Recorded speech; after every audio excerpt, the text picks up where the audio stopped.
عاملين ايه؟ وحشتوني جدا جدا. فيديو النهارده زي ما انتوا طلبتوه مني كتير قوي، طرق التحويل من الجامعات الروسية لمصر، وايه الورق المطلوب، وكمان ايه الخطوات. كل ده هنحكي عنه في فيديو النهارده. بس طبعا قبل ما نبدأ الفيديو ما تنسوش تعملوا لايك وسبسكرايب، وكمان ما تنسوش تعملوا لي فولو على الانستا وفولو على الفيسبوك. مش هطول عليكم، يلا بينا نبدأ الفيديو. هي الخطوات او الورق المطلوب. بعد كده هنبدأ نحكي عن الخطوات اللي لازم تعملها في مصر وكمان في روسيا علشان ورقك يتقبل وما يكونش عندك اي مشكلة، عشان ما يحصلش فيك زي اللي حصل مع باقي بتوع السنة اللي فاتت اللي حاليا مطلوب منهم ورقة يوثقوها في السفارة الروسية، وللأسف هم موجودين في مصر ومش عارفين يعملوا ايه. فعشان كده كمل الفيديو للآخر، كمان ركز معايا وتابع كل خطوة بخطوة. أول حاجة هنبدأ بالورق المطلوب، والورق المطلوب معاك هما 5 ورقات او 5 مستندات ممكن نقول كده. منهم هتطلع مستندين، 3 مستندات هيكونوا موجودين في روسيا و2 في مصر. اول حاجة هتحتاج المحتوى العلمي من الجامعة اللي انت بتدرس فيها. طبعا يا جماعة انا هسيب في الديسكريبشن كل الكلام اللي انا بقوله او الورق اللي انت محتاجه علشان تعرف تقوله للجامعة. هسيبه لكم في اللغة الروسية وكمان باللغة العربية في الديسكريبشن، وطبعا من ضمن الديسكريبشن هسيب الانستا بتاعي لو حابب ان انت تسأل عن اي حاجة. طبعا ما تنسوش الفولو لاني اكيد هفرح جدا لما بتعملوا لي فولو. وكمان لازم تطلع اثبات من الجامعة اللي انت بتدرس فيها ان انت موجود او مسجل في الجامعة وما اترفدتش ومش عليك اي مشاكل ولا عليك اي ورق للجامعة. وتالت ورق معاه بيان درجات، واللي هي السبرافكا بتسنتي، ودي بتكون سهلة جدا ان انت تطلعها. علشان كده ركز معايا في باقي الخطوات عشان تعرف ايه الورق اللي لازم تطلعه من الجامعة. كل الورق اللي احنا قلناه ده هتاخده ولازم توثقه من السفارة المصرية الموجودة في موسكو، وكمان محتاج ان انت توثقه من الانفتسي اللي موجود في المدينة اللي انت موجود فيها، وتاخد الختم لان دي الخطوة اللي ما عملوهاش بتاع السنة اللي فاتت وللأسف اتضروا حاليا محتاجين يعملوها ومش عارفين يعملوها ازاي. اما بقى الشهادتين او الورقين اللي محتاجين تطلعهم من مصر، وهي بيان درجات للثانوية العامة او شهادة الثانوية العامة لو انت معاك، وطبعا تكون مختومة من المديرية اللي انت هتطلعها منها لو البيان. اما الشهادة لازم تكون ان هي معداش عليها سنتين لو انت خريج 2018 او 19 او 20، فللأسف شهادتك مش شغالة ولازم تروح تطلع البيان. اما بقى بالنسبة للورقة التانية اللي انت محتاجها، فانت محتاج تطلع بيان تحركات او شهادة تحركات، ودي بتطلع من الاسم اللي انت تابع ليه.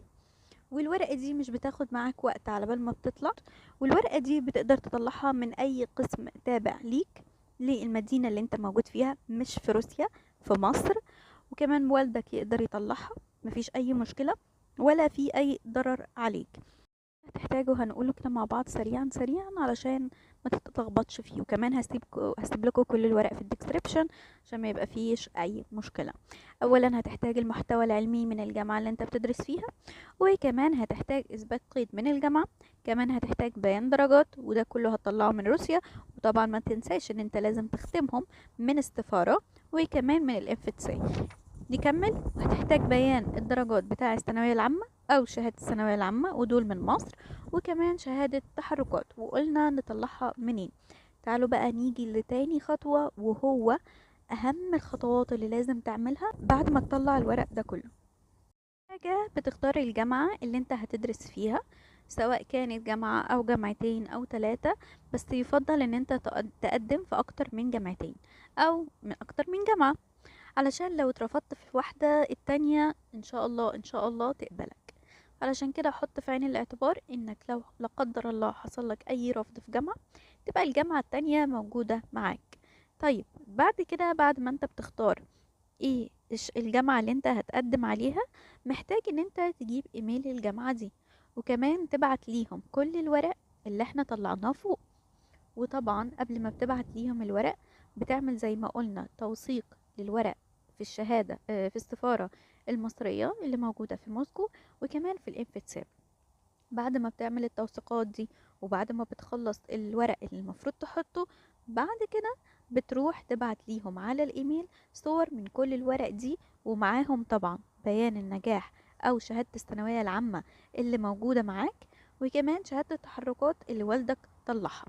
نصيحة: ما تنزلش من روسيا غير لما تتقبل في الجامعة، لاني اوقات بيطلبوا منك اختام وبيطلبوا منك ورق تاني علشان تعمله. وللأسف في ناس كتير قوي بتنزل مصر قبل ما تتقبل، وبيطلبوا منهم بعد كده توثيق الورق ده، او بيطلبوا منهم ورق زيادة، او بيطلبوا منهم حاجة معينة وهما بيكونوا في مصر، وللأسف ما بيعرفوش يجيبوا الورق ده ازاي.